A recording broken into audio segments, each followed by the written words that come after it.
నమస్తే. ప్రస్తుతం రాష్ట్ర వ్యాప్తంగా కూడా అటు బీఆర్ఎస్ కథమైపోయింది. ఇక కాంగ్రెస్ వైపు ప్రజలు విశ్వాసాన్ని కోల్పోతా ఉన్నారు. కేవలం బీజేపీ మాత్రమే రేపు రానున్నటువంటి పంచాయతీ ఎన్నికలు కావచ్చు, జెడ్పీటీసీ, ఎంపీటీసీ ఎన్నికల్లో అన్ని సీట్లను కైవసం చేసుకుంటామంటూ అటు ఈటెల రాజేందర్ చెప్తున్నటువంటి పరిస్థితి. సో మాట్లాడదాం ఇదే అంశం మీద. ప్రస్తుతం నడుస్తున్నటువంటి రాజకీయ పరిణామాల గురించి కూడా చర్చించే ప్రయత్నం చేద్దాం. ప్రస్తుతం మనతో పాటు భువనగిరి ఎంపీ చామల కిరణ్ కుమార్ రెడ్డి గారు. కిరణ్ కుమార్ రెడ్డి గారు నమస్తే. నమస్కారం. ఎట్లా చూస్తారు? మొన్నటి ఎన్నికల వరకు అటు బీజేపీ వర్సెస్ కాంగ్రెస్ పోటాపోటీన 8 సీట్లు గెలుచుకున్నారు. కానీ ఓ స్టెప్ ముందుకేసి బీజేపీ పంచాయతీ ఎన్నికల్లో అన్ని సీట్లు మాకే వస్తాయి, కాంగ్రెస్ను ప్రజలు విశ్వసించట్లేదు, 7 నెలల్లో బీఆర్ఎస్ కథమైపోయింది అంటున్నారు. సో దీని ఏమంటారు? దీని మీద కామెంట్స్ ఏంటి? బీఆర్ఎస్ కథమైందో వీళ్ళ కోసం వాళ్ళు ఏమంటారు సూసైడ్ చేసుకొని అవయాలన్నీ దానం చేసి మరి వాళ్ళు కనుమరుగేరో తెలియదు. బీఆర్ఎస్ బీజేపీ ఇద్దరి మధ్యన ఒక అండర్స్టాండింగ్ తోటి పార్లమెంట్ ఎన్నికలకు పోవడం జరిగింది. మీరు అన్న అంశంలా ఈటెల రాజేందర్ గారు అన్నారా, బండి సంజయ్ గారు అన్నారా, లేకపోతే మన కిషన్ రెడ్డి గారు అన్నారా అనేది కాదు సమస్య. సమస్య ఏంటంటే, డిస్కషన్ ఏంటంటే, అసెంబ్లీ ఎన్నికలల్లో బీఆర్ఎస్ వర్సెస్ కాంగ్రెస్ ఫైట్ నడిచింది. పార్లమెంట్ ఎన్నికలకు వచ్చేసరికల్లా బీఆర్ఎస్ నిర్వీర్యం అయిపోయింది. ఎందుకంటే ఫైట్లో లేకుండా అయిపోయారు వాళ్ళు. అజెండా లేదు, ఫైట్ లేదు. సో వాళ్ళ ఓట్ని ఏం చేసిరంటే కాంగ్రెస్ని దెబ్బ కొట్టడానికి బీజేపీకి షిఫ్ట్ చేసారు. బీజేపీకి షిఫ్ట్ చేయడంతో మాకు 10-12 సీట్లు రావాల్సింది, మాకు 8 సీట్లు వచ్చినాయి. మాకు 12 వచ్చుంటే వాళ్ళకి 4 అయ్యేది. ఎవరికి? బీజేపీకి. ఈ చిన్న గ్యాప్ ఈ బీఆర్ఎస్ తోటి చేసుకున్న అడ్జస్ట్మెంట్ తోటి వాళ్ళు ఏమనుకుంటారు అంటే వాపును ఊపు అనుకుంటారు. అది వాపు, అది ఊపు కాదు. ఈ 4 రోజులలో తెలిసిపోద్ది. రేపు లోకల్ బాడీ ఎన్నికలు వచ్చినప్పుడు అజెండా ఏంది? మోడీ లోకల్ బాడీలో ఉండడు కదా. ఎన్నిక మోడీ వర్సెస్ రాహుల్ గాంధీ ఎన్నిక. అసెంబ్లీ ఎన్నిక కేసీఆర్ వర్సెస్ రేవంత్ రెడ్డి. రేవంత్ రెడ్డి గారు గెలిచారు. మోడీ వర్సెస్ రాహుల్ గాంధీ ఎన్నికల బీఆర్ఎస్ పాత్ర లేదు కాబట్టి బీఆర్ఎస్ ఏం చేసిందంటే వీళ్ళ మద్దతు బీజేపీకి ప్రకటించి ఓట్లన్నీ దారదత్తం చేసింది. దాన్ని చూసి వీళ్ళు నిన్న మీటింగ్ పెట్టుకొని రానున్న రోజులలో చింపేస్తాం, చీరేస్తాం అని చెప్పి మాట్లాడుకుంటారు. ఎంత దూరం లేదు కదా డిస్కషన్. రేపు ఎల్లుండి 6 నెలలు అయితే లెక్కలన్నీ తేలుతాయి. వీళ్ళు నిన్న మీటింగ్ పెట్టి మాకు 8 మంది ఎంపీలను గెలిపించినందుకు తెలంగాణ ప్రజలకు కృతజ్ఞతలు చెప్తూ, తెలంగాణ ప్రజలు మమ్మల్ని నమ్మి ఓటేసినాము, గతంలో మేము ఇద్దరు ఎంపీలో 3 ఎంపీలో ఉన్నప్పుడు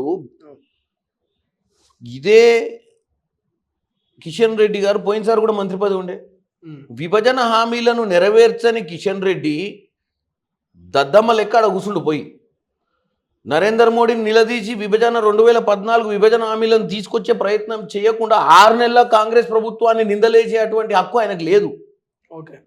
ఇవాళ 8 మంది ఎంపీలకు గెలిపించిన తెలంగాణ ప్రజల కృతజ్ఞతలు చెప్తూ ఢిల్లీలో 22వ తారీఖు నాడు నడుస్తున్నటువంటి బడ్జెట్ సమావేశాలల్లో 40 చిల్లర అంశాలు పెండింగ్ ఉన్న అంశాలను, దాంట్లో ట్రైబల్ యూనివర్సిటీ, ఉక్కు ఫ్యాక్టరీ మన బయ్యారము, కాజీపేట కోచ్ ఫ్యాక్టరీ, ఐహెచ్టి మా దగ్గర హ్యాండ్లూమ్ టెక్నాలజీ, టర్మరిక్ బోర్డు, ఇట్లాంటి అంశాలు అన్నిటి మీద మాట్లాడాల్సింది ఉండే. నిన్న 6 పథకాలు ఇచ్చి నెరవేర్చలేదు. మరి 6 నెలల్లో మేము 6 పథకాలు నెరవేర్చలేదని చెప్పేటోడు 10 ఏళ్ల నుంచి ఏం చేసిరు వీళ్ళు? కానీ ఉచిత బస్సు ప్రయాణం ఒక్కటి తప్ప కాంగ్రెస్ ఇచ్చిన ఏ 6 గ్యారెంటీ కూడా అమల్లో లేదని అంటున్నారు. ఎక్కిపోయిస్తారు. నేను ఒకటి చెప్తా అండి, రైతు భరోసా అయ్యలే అంటే పెంచి చేసినాం కదా. నేను అనేది చెప్పడం ఏంది, నేను చెప్తా రైతు రుణమాఫీ ఆగస్టు 15 కంప్లీట్ చేస్తామని చెప్పినాం, చేస్తున్నాం. ప్రజాపాలన పెట్టి పథకాలు ఇచ్చే ముందు ఎవరికి పథకాలు అందుతాయన్న ఒక ఆలోచనతో 1 కోటి మంది పైన అప్లికేషన్లు తీసుకొని వాటన్నిటి ప్రక్షాళన చేసి ఈరోజు అంత ఒక స్ట్రీమ్ లైన్ చేసినాం. సో దట్ పథకాలు ఇచ్చినప్పుడు సరైన లబ్ధిదారుని చెందాలని. ఎంత తొందరగా ఇచ్చినామని కాదు, 10 ఏళ్లలో ఎంత తొందరగా చేసినామనే కదా కాళేశ్వరం అంగులో కొట్టింది ఆ దొర. కానీ మీరేమన్నారు 100 రోజుల్లో 6 గ్యారెంటీలు అనేది మీరు ఇచ్చిన ఆ స్టేట్మెంట్. ఎందుకంటే ప్రతిపక్షాలు లేకపోతే ప్రజలు అడగలేరు, మీరు 100 రోజుల్లో 6 గ్యారెంటీలు అన్నారు. కానీ ఎందుకు ఇప్పుడు సాధ్యం కాలేకపోతున్నాయి అమలు పరచడానికి? ఎందుకంటే ఎంత దోసుకురో తెలుసుకోనికనే వారం రోజులు పట్టింది, 1 నెల రోజులు పట్టింది కదా. సివిల్ సప్లైస్లా 80-60 వేల కోట్ల అసలు వాడు ఎక్స్పెక్ట్ చేశాడా? విద్యుత్ శాఖల బకాయిలు మొత్తం రాష్ట్రంలో మేము 5 లక్షలు 4 లక్షలు 5 లక్షలు అప్పు ఉందనుకొని వస్తే 9 లక్షల కోట్ల అప్పు తేలింది. పోనీ జీవోల ద్వారా మనం తెలుసుకుందామంటే గతంలో చీకటి జీవోలు ఇచ్చి అసలు ప్రజలకు కానీ రాష్ట్రంలో ఎవరికి కనపడకుండా రాజకీయం చేసినటువంటి పరిస్థితి బీఆర్ఎస్ది. మేము అధికారంలోకి రాకముందు వాస్తవ పరిస్థితులు తెలియదు కాబట్టి 100 రోజులలో చేయడానికి అంటే మనం ఏమన్నా అక్షయపాత్ర ఉందా తీసుకొచ్చి ఇట్లా బోర్లు వేయగలని రానికి. మనం వచ్చేటప్పుడు ఈ దరిద్రుల మీద అంత నమ్మకం ఉండే మాకు ఇంత దరిద్రంగా రాష్ట్రాన్ని వెళ్ళిరని తెలియలే. తీరా వచ్చి చూస్తే చాలా దౌర్భాగ్య పరిస్థితులు ఉంటే దాన్ని ప్రక్షాళన చేసి అంత చేసేలోపు ఎలక్షన్ కోడ్ వచ్చాయి.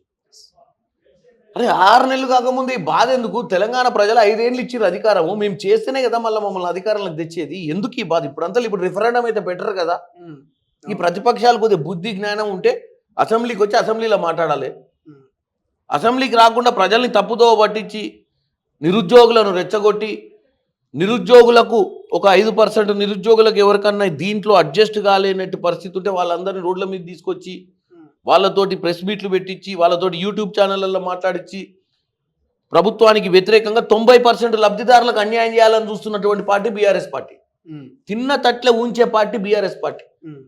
తెలంగాణ వచ్చి 10 ఏళ్ళు మంచిగా సుఖంగా అనుభవించి నిరుద్యోగుల నోట్ల మట్టి కొట్టి టీఎస్పీఎస్ ప్రక్షాళన చేయకుండా టీఎస్పీఎస్ నిర్వీర్యం చేసి ఈరోజు కాంగ్రెస్ పార్టీ ఏదో మంచి చేద్దాం అనుకుంటే దాంట్లో 2-3 లొసుకులు తీసి ఆ 2-3 దాంట్లో ఇష్యూస్ వల్ల ఎవరికి లబ్ధి జరుగుతారో వాళ్ళని రోడ్డు మీద తీసుకొచ్చి ధర్నా చేస్తారు. ఇప్పుడు అధికారంలో కాంగ్రెస్ పార్టీ ఉన్నది, అధికార పార్టీ. ప్రతిపక్ష పార్టీ నిరుద్యోగుల్ని రాంగ్ డైవర్షన్లో అటు యూట్యూబ్ ఛానల్స్తో రాంగ్ డైవర్షన్ తీసుకెళ్తున్నటువంటి ప్రతిపక్షము. మరి ఎందుకు అధికార పార్టీలో మీరున్నారు, మీ మంత్రులు కావచ్చు, మీ ఎమ్మెల్యే కావచ్చు, కొంత ప్రెస్ మీట్ పెట్టి నిరుద్యోగులను ఎందుకు మీరు డైవర్ట్ చేయలేకపోతున్నారు? నిరుద్యోగులకు ఎందుకు ఒక భరోసా ఇవ్వలేకపోతున్నారు?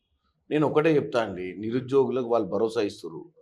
నేను దయచేసి తెలంగాణ నిరుద్యోగులకు ఒకటి చెప్తున్నా, కాంగ్రెస్ పార్టీ అందరికి ఉద్యోగాలు ఇవ్వాలన్న ప్రయత్నం చేస్తుంది.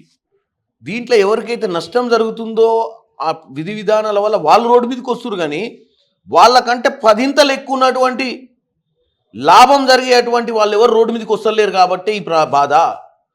ఇవాళ ఎవరెవరైతే వచ్చి ఈ విధి విధానాలు మార్చి ఒకవేళ మార్చిన తర్వాత బీఆర్ఎస్ వ్యూహం ఏంటంటే ఇది మార్వంగానే కోర్టుకు పోయి మళ్ళీ స్టే ఆర్డర్ తీసుకొచ్చి ప్రభుత్వాన్ని ఎట్టి పరిస్థితుల్లో ఎగ్జామ్లు పెట్టకుండా ప్రభుత్వాన్ని నిందించి పబ్లిక్ గంగలకు పోని, పబ్లిక్ సమస్యలు గంగలకు పోని ప్రతిపక్ష పార్టీ ఒక్కటే నిర్ణయం తీసుకుంది. ఏమని?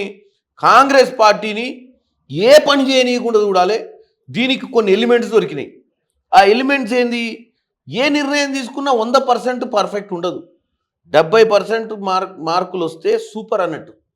ప్రజా సంక్షేమ పథకాలలో కానీ ప్రజలకు చేసే మంచితనంలో ఆ 30% ఎతికి ఆ 20% ఎతికి దాంట్లోకి వెళ్ళి కొంచెం ఉద్యమకారుల లెక్క చిత్రీకరించి వాళ్ళని తీసుకొచ్చి ఈ పనికిరాని కొన్ని మీడియా బయటలు ఇప్పించి ప్రభుత్వాన్ని నిందల పాలు చేయడానికి ప్రయత్నం చేస్తున్న బీఆర్ఎస్కు ప్రజల మంచితనం మీద చిత్తశుద్ధి లేదు.